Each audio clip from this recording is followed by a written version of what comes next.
केंद्राला अखेर शेतकऱ्यांसमोर झुकावं लागलं असं खासदार सुप्रिया सुळे यांनी म्हटलंय। कांदा निर्यात बंदी मागे घ्यावी लागली असंही सुप्रिया सुळे यांनी म्हटलंय। तर आपल्याला मिळून शेतकऱ्यांसाठी लढायचं आहे असं देखील खासदार सुप्रिया सुळे यांनी म्हटलंय। केंद्राला अखेर शेतकऱ्यांसमोर झुकावं लागलं।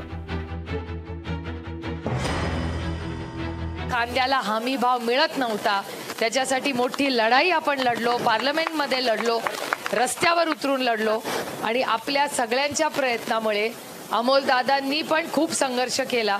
या सगळ्यांनी, आपल्या नाशिकच्या सहकार्यांनी, या सगळ्यांच्या प्रयत्नांमुळे आज या केंद्र सरकारला कांद्यांच्या शेतकऱ्याच्या समोर झुकावं लागलं आणि या जी निर्यात बंदी केली ती उठवावी लागली। त्याच्यामुळे या देशाच्या कष्ट करणाऱ्या शेतकऱ्याचं मी मनापासून अभिनंदन करते आणि केंद्र सरकारचा जो शेतकरी विरोधी केंद्र सरकार आहे त्याचा मी जाहीर निषेध करते। लोकशाही मराठी ऐका, पहा, जागरूक रहा।